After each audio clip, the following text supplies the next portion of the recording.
The morning I found out I wasn't allowed to see my grandkids anymore started like most mornings do when you're an old man living alone, quiet, grey and unremarkable. I was in the kitchen, stirring instant coffee with a hand that doesn't move quite the way it used to, watching the steam curl up into the same patch of ceiling I've stared at every day since Mabel passed. The floorboards creaked behind me, though there wasn't a soul in the house. Just my joints complaining again, or maybe the memory of little feet that used to run down that hallway in socks with cartoon characters.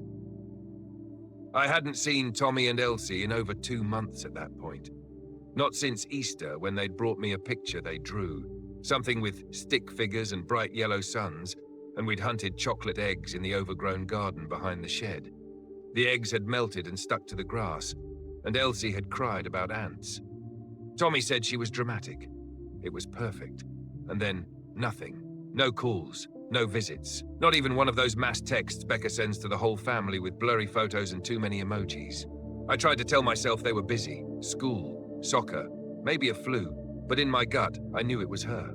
Becca, my son's wife. A woman who's never said a cruel thing to my face but always kept her smile a little too tight when I spoke.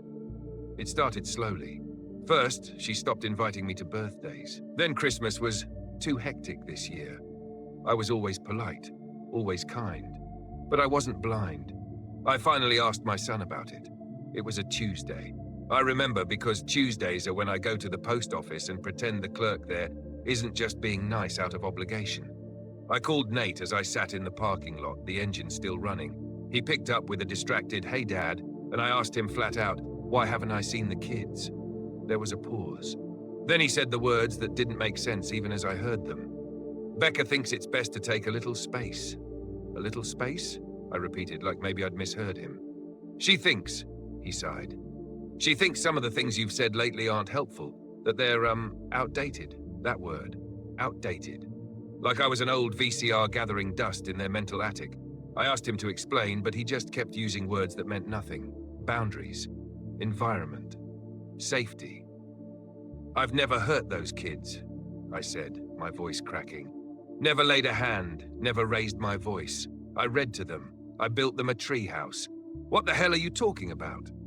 He didn't answer, just said, "I'll call you soon," and hung up. I sat there in that parking lot for a long time, long enough that a meter maid tapped on the window and asked if I was okay. I told her I was fine, but I wasn't. That night, I looked through every photo I had of Tommy and Elsie. There were stacks of them. I keep them in shoeboxes, labeled by year. Every visit, every laugh, every silly drawing they made me. I sat on the floor of the living room surrounded by their paper fingerprints, and I cried like a man does when he realizes something is being taken from him and he's too old to fight back. But I wasn't too old. Not yet. I started asking around. First, the neighbor's daughter, she's studying law, said there might be something called grandparent visitation rights. I thought she was joking. Rights? For people like me? I thought if the parents didn't want you around, that was it. But she sent me some links and I read them all, eyes squinting at my laptop under the yellow light of my desk lamp. It turns out, in this state, a grandparent can petition for visitation if it's in the child's best interest, and if they can prove there was a meaningful relationship before being cut off. Well, I had the relationship. I had the evidence. And I damn well had the motive. The next day, I went to see a lawyer. His office was in a converted house on the edge of town, and he looked like someone who still listened to Springsteen on cassette. His name was Marvin, and when I told him why I was there, he just nodded like he'd heard it 1,000 times. "You'd be surprised how many calls I get like this," he said, flipping open a legal pad. "Tell me everything from the beginning." So I did. I told him about every visit, every bedtime story, every scraped knee I bandaged, and every birthday I never missed. I told him about Becca's sudden change, about the phone call with Nate, and how I felt like a ghost haunting a house no one remembered anymore. Marvin listened. Then he leaned back in his chair and said, "You've got a shot, a real one." That was the moment I felt something shift inside me. Not anger, not yet, but something solid. Something like hope, wrapped in steel. I wasn't just going to sit in this house and grow old while my grandkids forgot the sound of my voice. I was going to fight, even if it meant dragging my own son into court, even if it meant facing Becca across a room full of strangers and telling them exactly what she'd done, even if it meant admitting for the first time in my life that I was heartbroken beyond repair. The silence in the house was louder than ever that night. But this time, it didn't scare me. It prepared me. The first time I ever met Becca, she shook my hand like I was a stranger she didn't want to touch again. It was a summer barbecue at my place. Nate brought her around after just 2 months of dating, and from the moment she stepped onto the back deck with her polished smile and quiet little voice, I knew she was the kind of woman who liked everything just so. No dust on the windowsill, no mismatched forks, no long stories from old men like me. I tried. Lord knows I tried. I complimented her casserole. I let her win at Scrabble.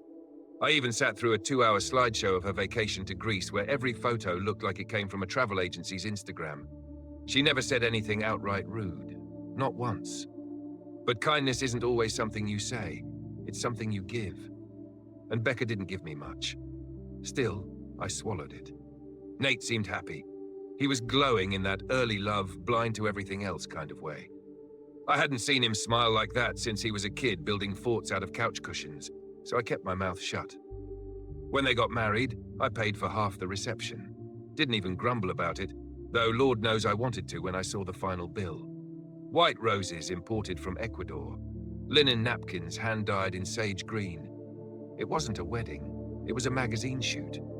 And yet, the only thing I remember from that day is how Becca's eyes glazed right past me in every group photo. Then came the kids. Tommy first, then Elsie 2 years later. That's when things softened, or so I thought. Becca started coming around a little more often.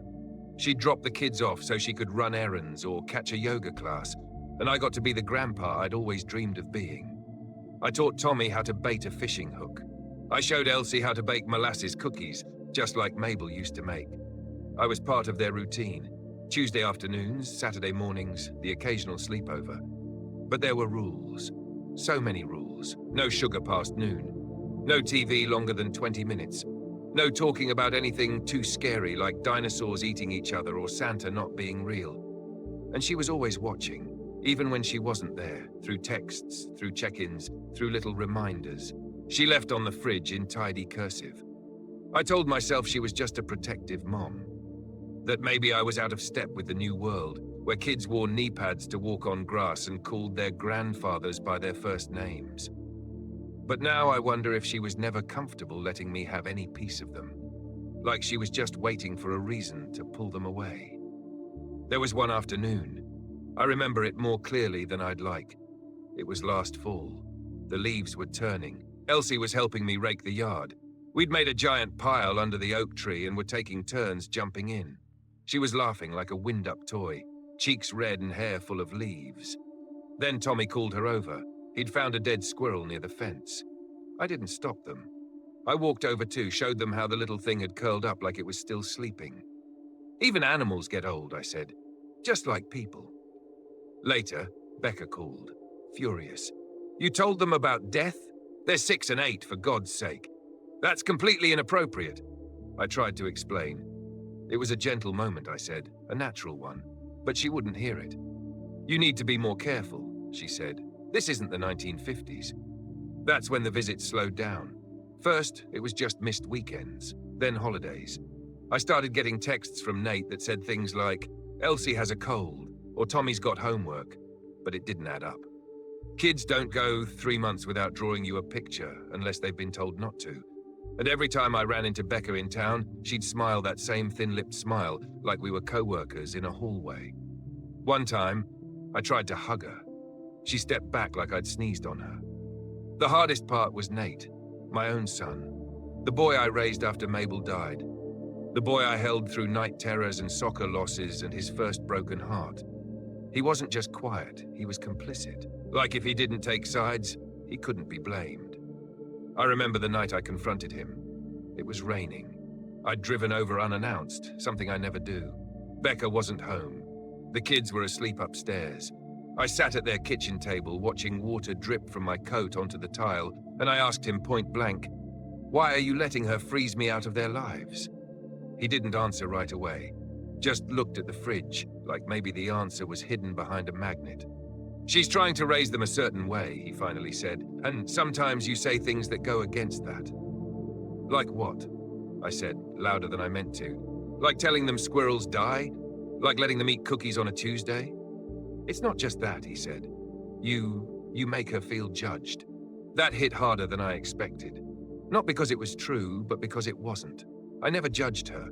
I judged the way she controlled things, maybe. The way she made Nate small. The way she tiptoed through motherhood like it was a competitive sport. But her? I never said a bad word. "I'm their grandfather," I said.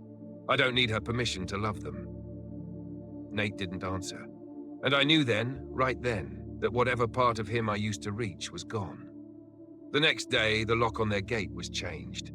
The family photo I kept on the mantle felt like a relic, and the phone stayed silent. You always think these things happen with a bang, a dramatic confrontation, a slammed door, a letter you tear open with shaking hands.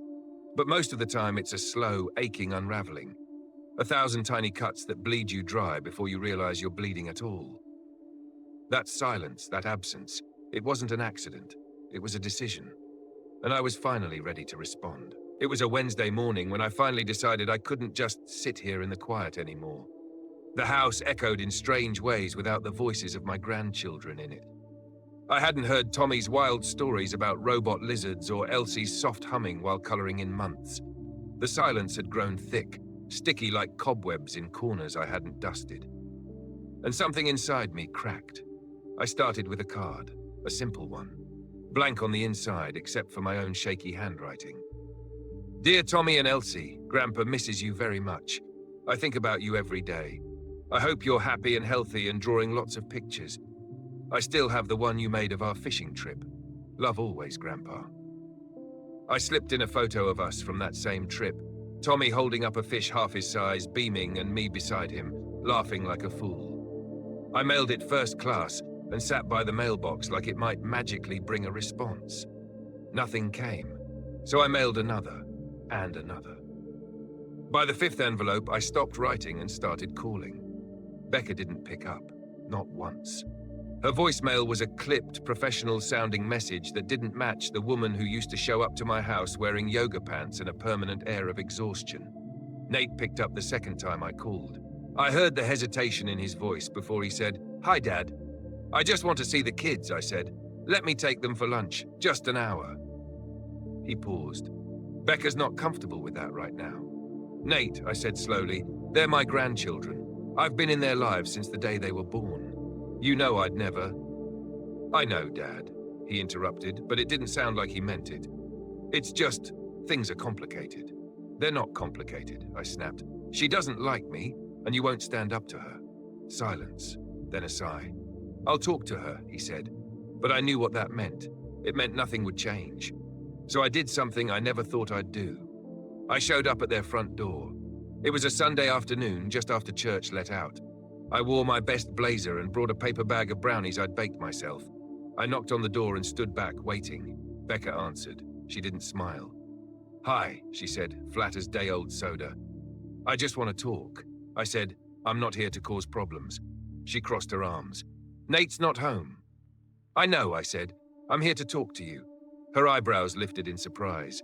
She stepped outside, closing the door gently behind her. I held out the bag of brownies. "I made these. Elsie loves them." "She's allergic to walnuts now," Becca said. "We told you."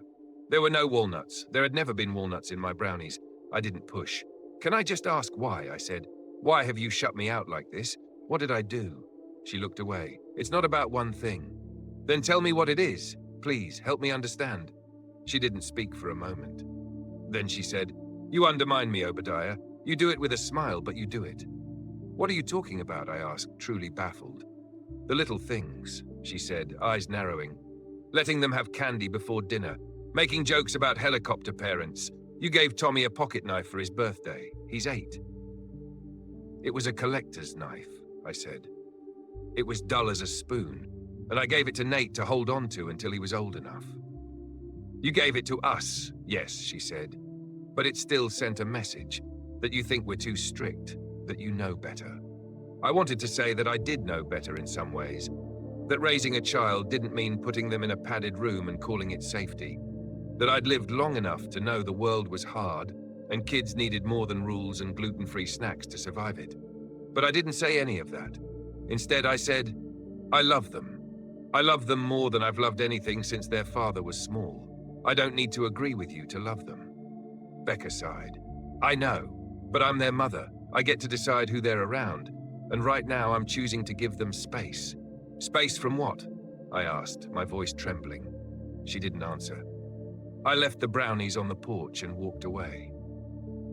Later that night, I left a voicemail. I didn't care who heard it. I spoke from my chest.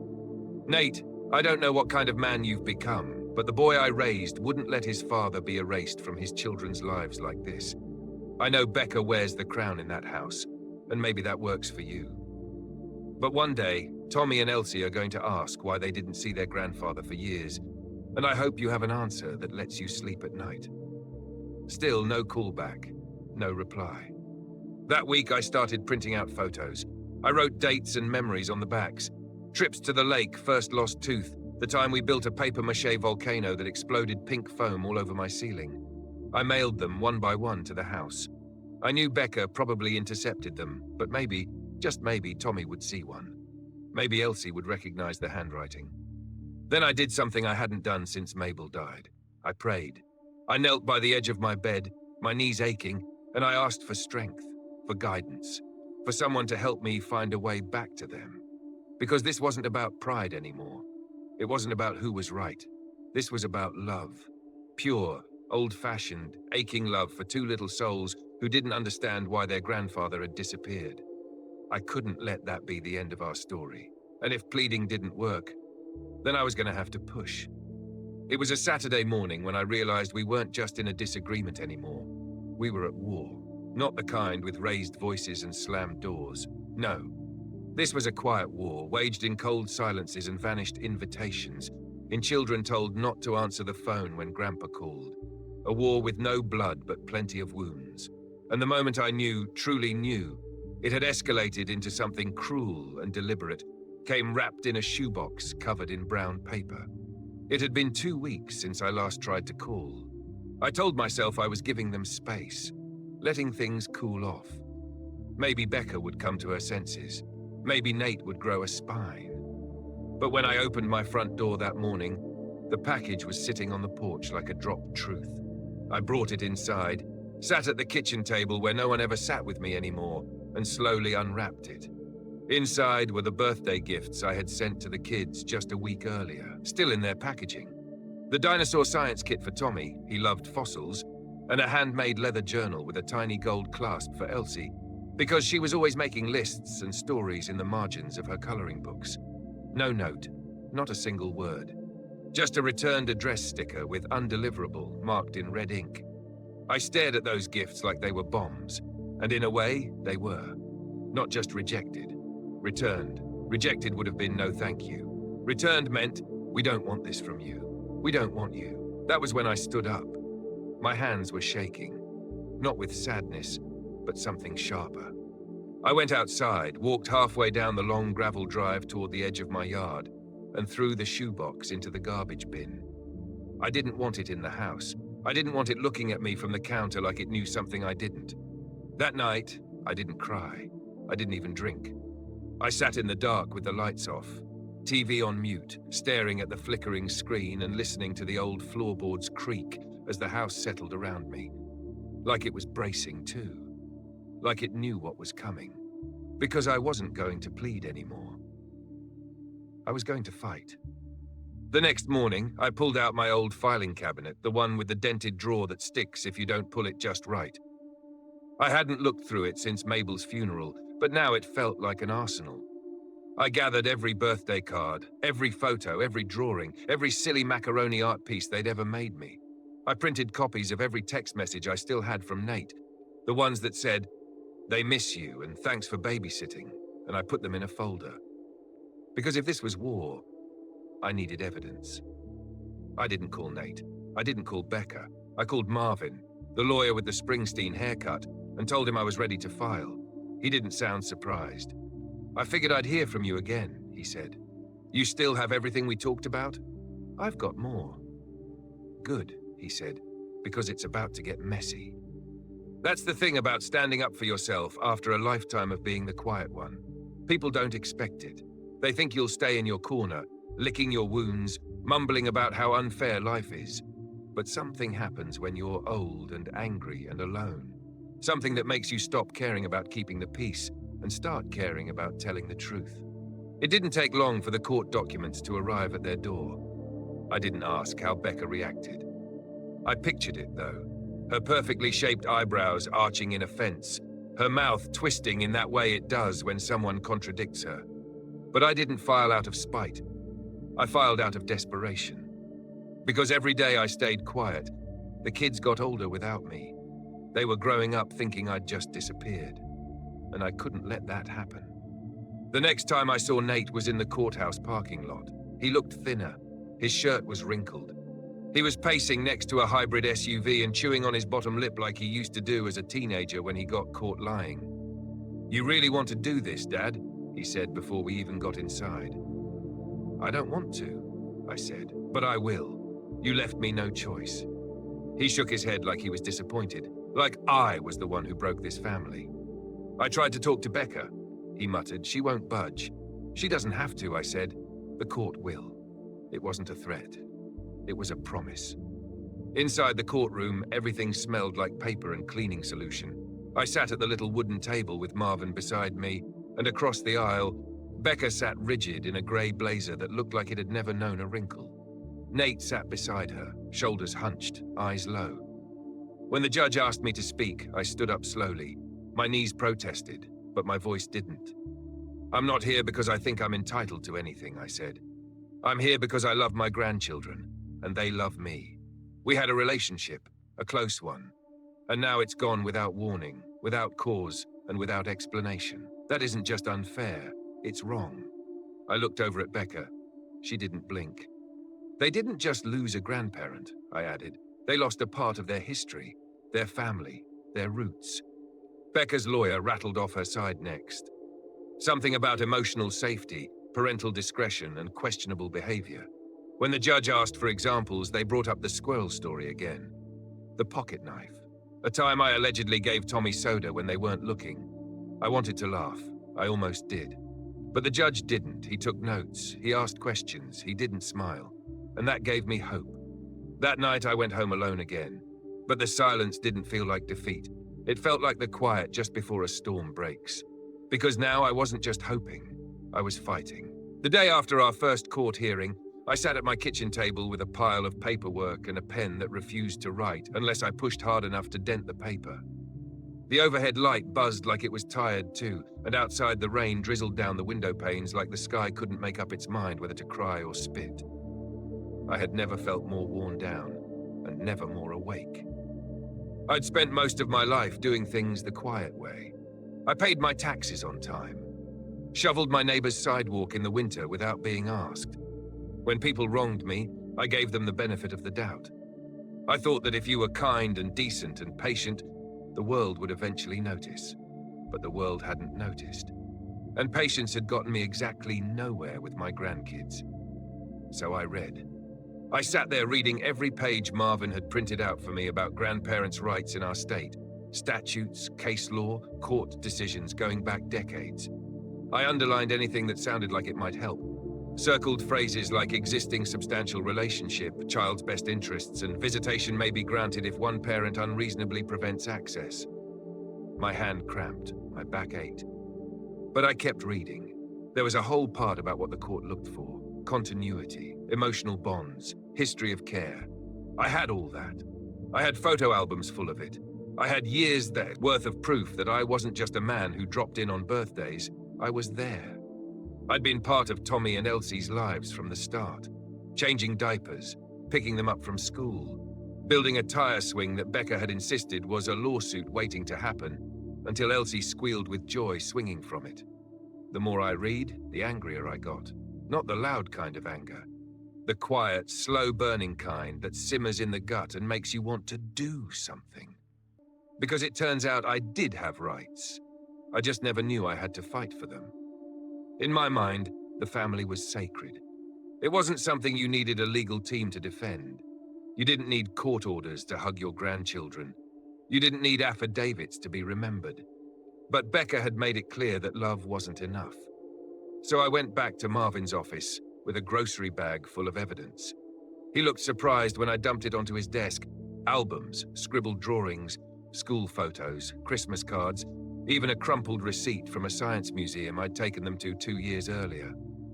I laid it all out like it was a crime scene, and I was proving my innocence. Marvin didn't say much. He just nodded and flipped through everything. "This is good," he said. "Really good. Judges don't want to hear you say you love your grandkids. They want proof that your presence in their lives has meaning." "Meaning?" I said.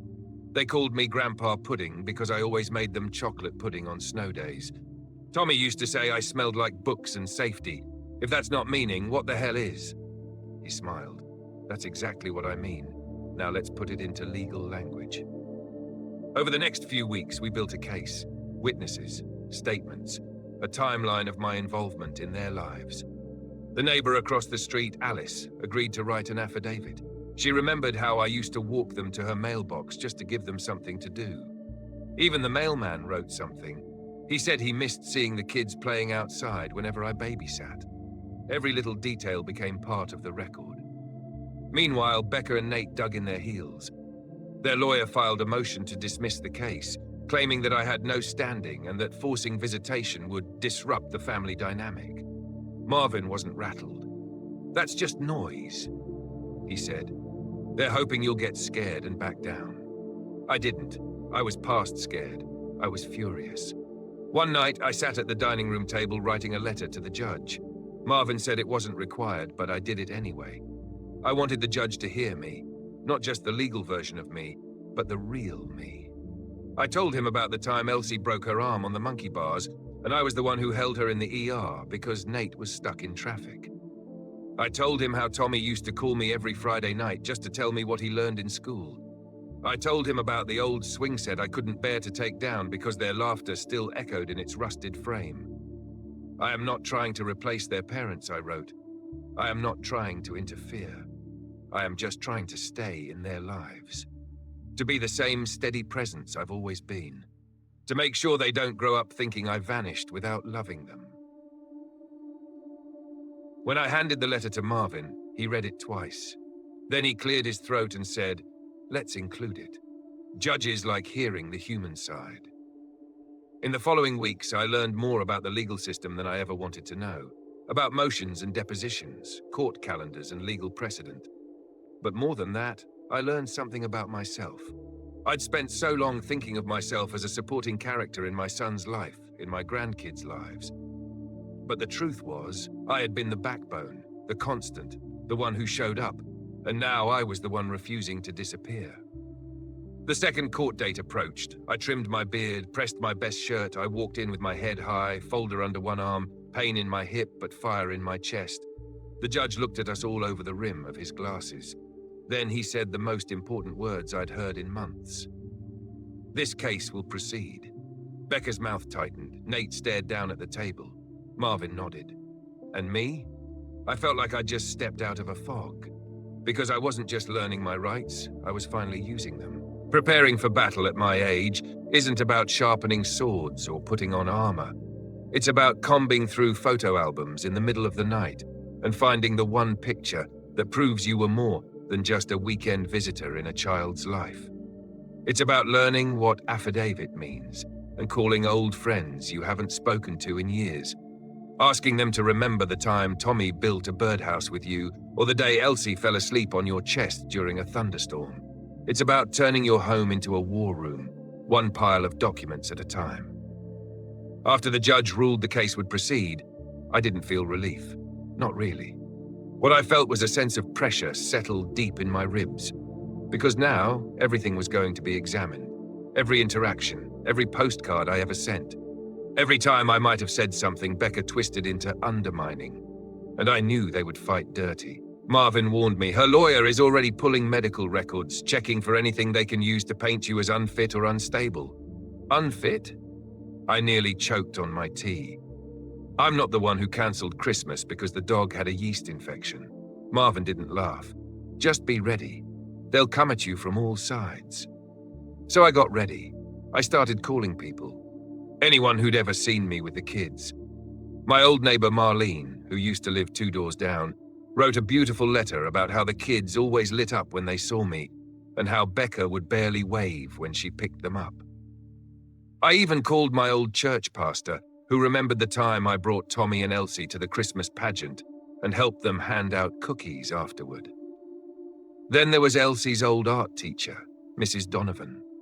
She wrote 3 pages about how I used to walk Elsie into class every Tuesday when Becca was working late, how I always stayed to talk about her drawings, and how Elsie once said, "My grandpa is my best friend. He listens better than anyone." I cried reading that. Marvin compiled everything into what he called a grandparent relationship binder. It was thick, full of photos, letters, testimonies, and even a timeline showing my consistency in their lives from birth until the day I was cut off. Every judge is different, Marvin told me one afternoon, but what they all look for is disruption. If the child had something valuable and someone took it away, that matters. They did take it away, I said, and not because I did anything wrong, just because she could. She'll try to spin it, Marvin said, but judges are good at spotting control. He was right. A week before the next court date, Becca's lawyer submitted a list of incidents, a collection of petty grievances and twisted anecdotes. There was the pocket knife story again, only this time she claimed it was sharp and dangerous. There was a vague reference to me letting Tommy watch a violent cartoon, which turned out to be Tom and Jerry. She even said I'd made disparaging comments about modern parenting. "Have you?" Marvin asked, eyebrows raised. "Of course I have," I said. "I once told Becca she didn't need to sterilize a juice box." He smirked. "Well, don't say that in court." I nodded. I wasn't going to give them ammunition. This wasn't about pride anymore. This was about those 2 kids, about their right to keep something real in a world that felt increasingly artificial. That weekend, I walked into the garage and pulled down 2 dusty boxes I hadn't touched in years. Mabel's old memory chest. Inside was a stack of letters she'd written to me when Nate was young. Some of them about being a mother, some about me being a father. In one, she wrote, "You have a way of making people feel safe, Obadiah. I think that's your real gift. Even when things are a mess, you make them believe everything's going to be okay." I read it 3 times before I tucked it into my coat pocket. Monday morning, I met with Marvin in his office one last time before the hearing. We went over everything. He asked if I was ready to testify again. I told him I wasn't just ready, I was steady. But it wasn't just court prep I was doing. I started prepping myself emotionally too. I walked around the garden I hadn't touched in weeks, pulled weeds with aching fingers, and tried to picture Elsie helping me again like she used to, poking worms with a stick and telling them not to be scared. I sat on the edge of the swing Tommy used to leap off of and imagined his voice yelling Geronimo as he flew into the grass. These memories weren't dead, they were dormant, and I was fighting to wake them back up. One evening I got a letter in the mail. No return address, just my name on the front. Inside was a drawing, crayons on lined notebook paper, a tall man with glasses standing in front of a house with a tree, a little girl holding his hand. Above it, in blocky kid handwriting, "I miss you, Grandpa." No signature, but I knew. Becca must have missed it. Maybe Tommy slipped it into the mailbox. Maybe Elsie begged her dad and he folded. I didn't care how it got there. I held that paper like it was a gold bar. I kissed the top of it. I framed it because it reminded me why I was doing this. This wasn't just some legal crusade. This wasn't about reclaiming pride or respect. This was about love, real, steady, unconditional love. The kind that doesn't vanish because a gate gets locked or a woman gets uncomfortable. That night, I stood in front of the mirror and rehearsed what I'd say in court. Not some fancy legal script, just the truth. I'm not here to punish anyone. I'm here to protect what matters. I didn't lose my grandkids. They were taken from me, and I will keep fighting until I bring them back. I didn't raise my voice. I didn't cry. I just looked at myself, really looked, and for the first time in months, I recognized the man staring back. Not a victim, not a relic, but a grandfather, ready for war. The courtroom smelled like old books and cold coffee. The kind of sterile, air-conditioned space where time seems to move slower. Marvin told me to wear something formal but familiar, so I dusted off the navy blue suit I wore to Nate's wedding, still hung on the same wooden hanger Mabel used to press and straighten with such care. The collar felt a little tighter now, the sleeves just a touch short, like time had shrunk it behind my back. Or maybe I'd just gotten smaller from all the weight I'd been carrying these past months. I sat at the plaintiff's table with my hands folded, knuckles pale against the polished wood. Marvin sat beside me, calm and unreadable, flipping through a thin folder even though he already knew every page by heart. Across from us, Becca sat as if she were posing for a portrait. Perfect posture. Pale grey suit, a face like porcelain, cool, smooth, and completely unreadable.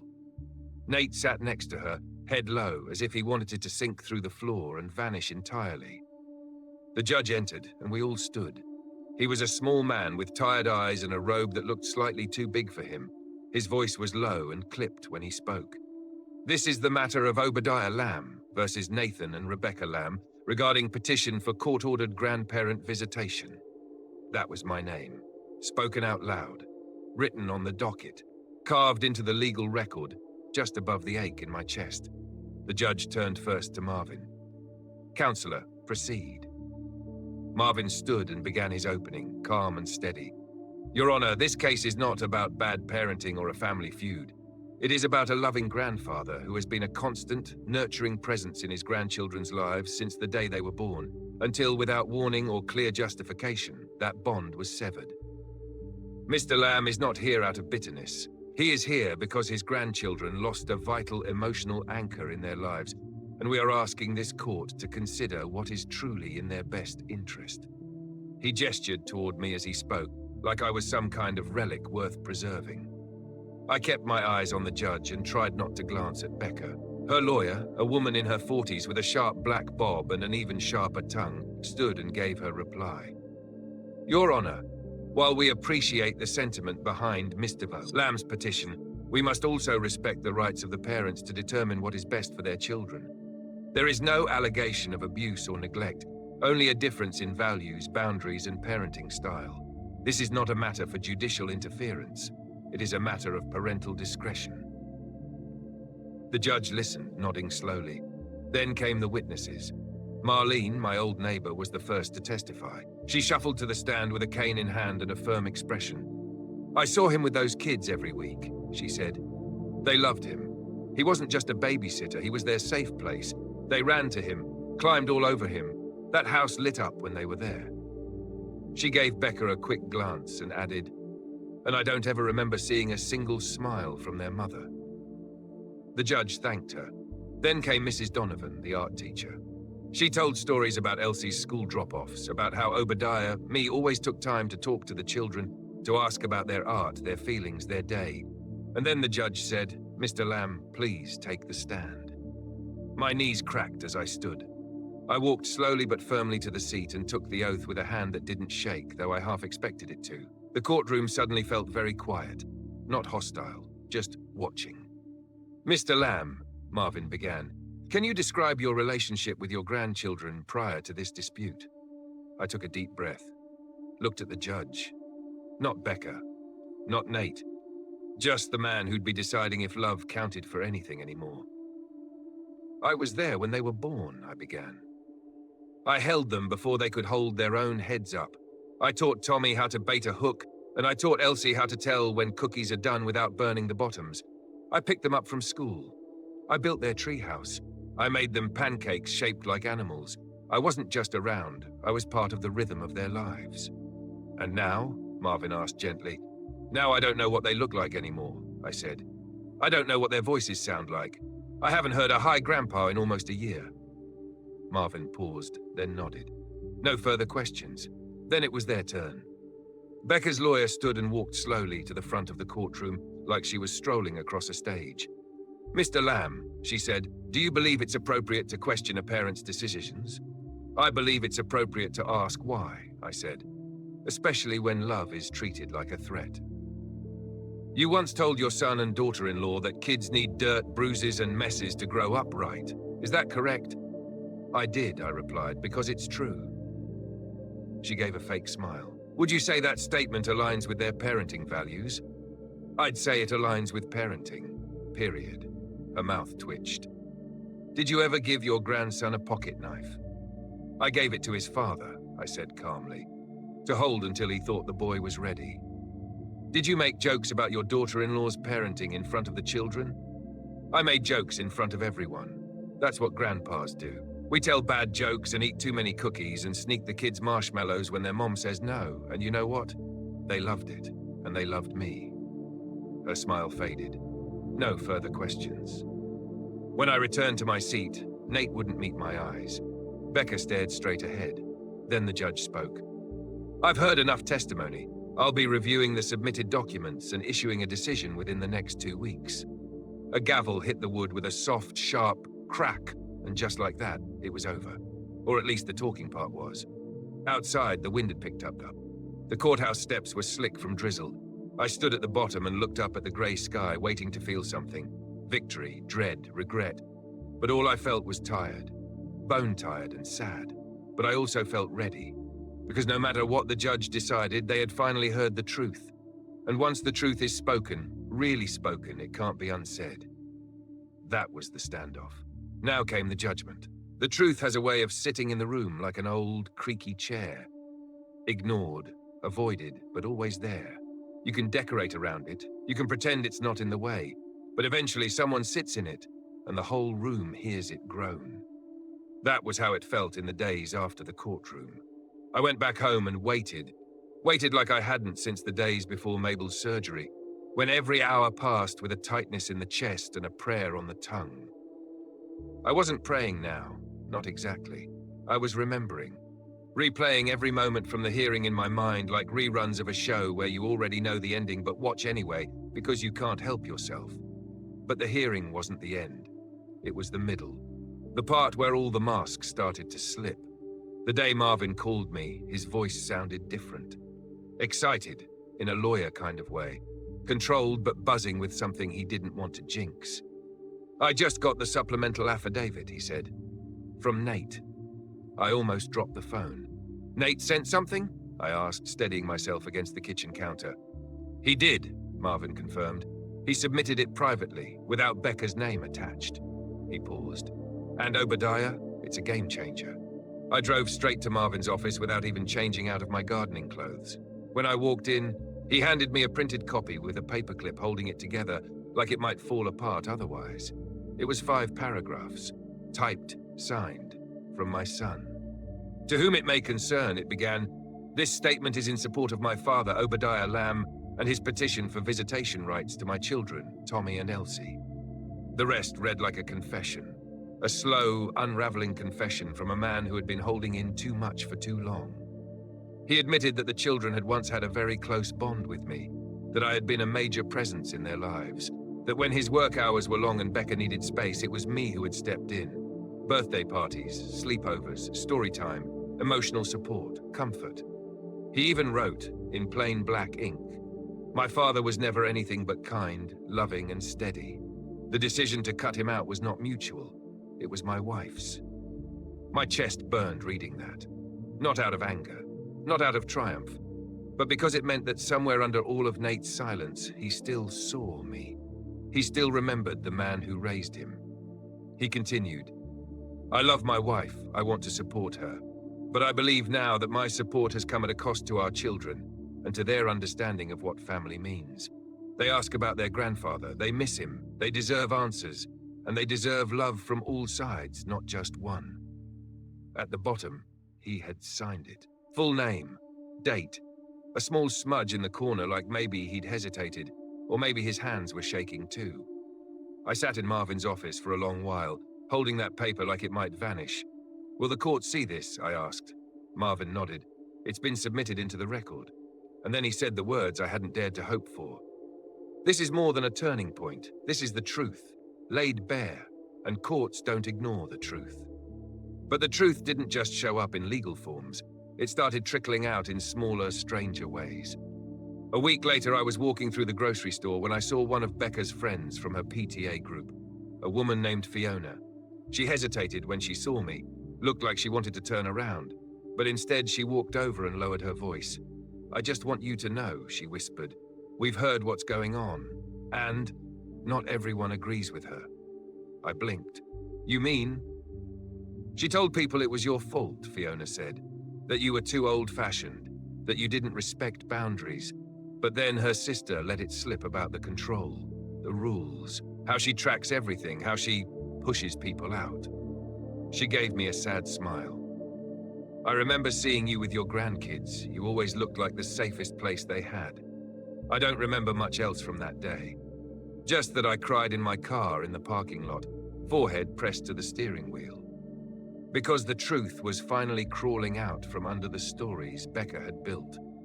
It came again from the school. A friend of Nate's, an old colleague, reached out after hearing from Marvin. He was the gym coach at Tommy's school and said he noticed the boy had stopped smiling when asked about family, that he used to talk about his grandfather all the time. Then he stopped mentioning me altogether. I think he was told not to." The man said, quiet. "He looks sad when he hears your name." That hurt more than anything Becca ever said, because I didn't want them to forget me. I didn't want them to edit me out of their lives. I wanted them to grow up knowing they were loved, fiercely, even when it wasn't convenient. The final blow came in the form of an email, sent directly to Marvin's office, forwarded to me late one night. It was from a therapist. Becca and Nate had taken the kids in for counseling, likely as part of building their own legal defense. And the therapist, in her professional report, had noted, "Both children speak warmly and longingly about their grandfather. Tommy described him as the guy who always listened, and Elsie described him as the person who made me feel safe. When asked how they felt about not seeing him anymore, both expressed sadness and confusion. There is no indication of trauma or harm linked to the grandfather. On the contrary, he appears to be a source of emotional security." I printed the report and kept a copy on my nightstand, not because it gave me legal leverage, because it gave me hope. Hope that somewhere inside those little hearts I was still alive, still wanted, still loved. The courtroom had been the battlefield, but this slow, steady unspooling of the truth, this was the real war. And the truth was winning, one page at a time. The envelope came on a Tuesday morning, slipped through the mail slot like any other piece of paper, though I swear the air felt heavier the second it landed on the floor. No knock, no signature required, just an off-white rectangle with the county seal in the corner and my name typed neat and formal on the front. I stared at it for a full minute before I picked it up, held it in both hands like it might burn me. I'd been waiting for this moment for weeks, weeks that felt like years, spent pacing the house, rereading the affidavits, staring at old photos of Tommy and Elsie, and wondering if the damage could still be undone. The envelope wasn't heavy, but it felt like it held the weight of everything I had left to fight for. I brought it to the kitchen table, the same table where the kids used to sit with their juice boxes, kicking their feet while I peeled oranges into funny shapes. I slid a butter knife under the flap and opened it. Superior Court of County Name Obadiah Lamb v. Nathan and Rebecca Lamb Judicial Findings and Order Regarding Grandparent Visitation. I skimmed at first, couldn't breathe enough to read it all. Just scanned for the part that mattered, the part Marvin said would come near the bottom. And there it was. The petitioner, Mr. Obadiah Lamb, has established a significant pre-existing relationship with the minor children. The court finds that continued absence of contact would be detrimental to the children's emotional well-being. Therefore, it is the order of this court that the petitioner be granted scheduled visitation to include 2 weekends per month, alternating holidays and extended time during summer vacation. I read it once, then again, then a third time slower, just to be sure I hadn't imagined it. My hands were trembling, not from age, not from cold, from something like relief, so deep and sudden it nearly buckled my knees. I leaned back in the chair and stared at the ceiling. It was over. Or rather, it was just beginning again. I called Marvin first. He didn't even wait for me to say hello. "You got it?" he asked. "I did," I said. "I think I read it 5 times. He chuckled. "That's about right." "You think they'll follow through?" I asked. "They have to," he said. "It's a court order now. If they don't, they risk contempt." "Becca's not going to like that." No, he agreed. She won't. But this time it's not her choice. I didn't hear from Nate that day or the next. But on Friday evening, just before the sun dipped low behind the trees out back, his number popped up on my caller ID. I let it ring once before answering. Hired? His voice was quiet. Tired. Hi, Nate. I read the order. I figured. He hesitated. I'll bring them Saturday morning around 10. I almost didn't answer. My throat was too tight, but I managed to say that would be good. He cleared his throat. Becca's not happy. I didn't expect her to be. She still thinks you overstepped. I know. But I read what you said in court, and I guess I didn't realize how much they missed you. They didn't just miss me, I said. They lost me. And I lost them. Silence. Then, I'm sorry. It wasn't loud, it wasn't dramatic, but it was real. Thank you, I said. That Saturday morning, I swept the porch twice and brewed a fresh pot of coffee I didn't even drink. I sliced apples and made peanut butter sandwiches and set out 3 mismatched plates like it was a holiday. At 9:55, I stood at the window. At 10:01, a dark SUV pulled into the driveway. I stepped outside, my heart pounding, hands sweating. I didn't know what to expect. Would they run to me? Would they be cold? Shy? Different? The car doors opened, and there they were. Tommy. Taller. Hair longer, but still him. Elsie. Hair in braids. A little more serious, maybe, but still her. They both looked at me, and then they ran. No hesitation. No awkward pause. They just ran. Tommy reached me first, nearly knocking the wind out of me with the force of his hug. He wrapped his arms around my waist and buried his face in my chest. Elsie latched onto my side, her small hands clutching my sweater. Grandpa, she whispered. I closed my eyes. I missed you so much, Tommy said. Why did you go away? I crouched down, aching knees be damned, and held them both. I didn't go anywhere, I said softly. I was right here. I've been right here the whole time. We spent the whole day together. We played board games, dug up worms in the garden, read books in the den where Mabel's rocking chair still sat. Elsie found her old drawing pad and started sketching birds by the window. Tommy asked if the tire swing was still up. It was. At one point, Elsie asked, "Are you going away again?" I looked her in the eyes. "No," I said. "Not unless someone makes me, and I won't let them." She nodded solemnly and took my hand. That night, after Nate picked them up quietly without drama, I sat on the back porch alone. The stars were out. The air was still. The war was over. There would still be battles, I knew. Becca wouldn't make things easy. There'd be schedules, boundaries, maybe awkward handoffs, but the fortress she'd built had cracked. And through the crack, love had poured back in. I thought about all the things we say about old age, that it's about fading, slowing down, being forgotten. But I wasn't fading, I was still here. And now, so were they, Tommy, Elsie. My heart, my legacy. And I had fought for them, and won. They came back the next weekend. This time it wasn't cautious or awkward. It wasn't laced with court orders or legal tension. It was just 2 children with backpacks bounding up my porch steps while I stood holding the screen door open, like I had 1,000 times before, praying one day they'd return. "Hi, Grandpa!" Elsie shouted, already skipping the last step. "Grandpa, guess what?" Tommy said, not waiting for an answer before launching into a story about his school's science project involving vinegar, baking soda, and a very messy carpet. I didn't catch all the details. I was too busy watching their faces, alive again, unguarded, as if nothing had ever come between us. But things had come between us, and rebuilding what was lost wasn't going to happen in a single weekend. It was going to take time, work, grace, and love. A lot of love. That day we baked cookies. The kitchen looked like a flour bomb had gone off by the time we were done, but I didn't care. Elsie licked the spoon and grinned at me with icing on her chin. Tommy accidentally used salt instead of sugar on the first batch and declared them science cookies. I wrote it down in a little notebook I'd started keeping, not for evidence, not for court, but because I wanted to remember everything. Later, we worked on the old treehouse. It had sagged a little from disuse, and I told them we'd make it stronger together. "Like us," Elsie said, tying a pink ribbon to the new railing. "Like us," I repeated. After they went home that evening, I sat on the back porch in the silence they'd left behind. But it wasn't the painful silence I'd grown used to. It was a peaceful one. A silence filled with echoes, of laughter, running feet, whispered secrets in the garden. My house no longer felt like a museum of what had been. It felt like a home again. Nate called the next day. I meant to say thank you, he said, for being calm through all this. I wasn't always calm, I told him, but I never stopped loving them. I know, he said.